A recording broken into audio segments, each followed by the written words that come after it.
press the bell icon on the YouTube app and never miss another update.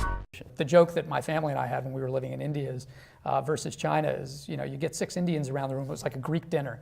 Six Indians, 8 ideas. You sit around a round table in China, 6 Chinese, 1 idea, and it's the senior most person, and you wait until they speak. And you often can't tell exactly what they've said.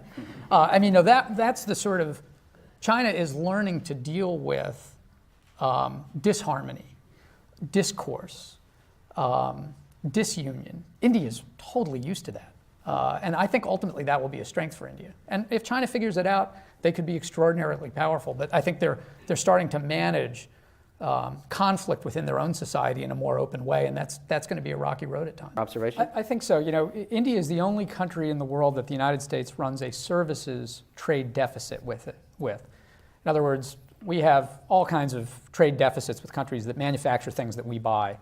But only one country in the world produces services that we buy, which is all on the software or on the call center kind of back office services. That's the bulk of it, on the one hand. On the other hand, if you count the number of Indians who come to the United States to run countries as something that adds to our side of the ledger, essentially services created here, populated by Indians, it makes up for that, and then some. So I tend to view it as an enormous contribution to America that we're not quite getting from the Chinese. Enormous number of STEM-oriented students come from China. The impulse is for them to go back for a number of reasons, including that many of them are the children of Chinese communist government officials.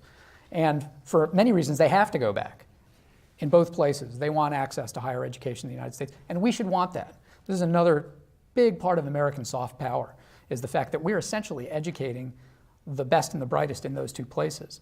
On the Chinese side, they're going back, and hopefully they're changing parts of China in a way that works better for us, not just politically, but economically. In India, many of them are staying here, but that still builds a bridge. Many of my Indian friends have kids or grandkids here running companies. They often go back. They often come and visit.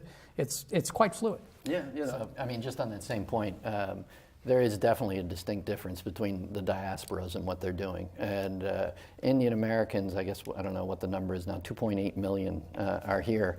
And you will see them as leaders in every segment of U.S. society. And look at business, look at Silicon Valley, look at the entertainment industry, look at the academy, look at politics, Governor Jindal and the governor of South Carolina. So, and that kind of systematic achievement is playing a role in relations as well, because those people are still enthusiasts of the U.S.-India relation, and it's a tie that is moving back and forth in a way that I'm not sure is exactly the same with the Chinese-American population.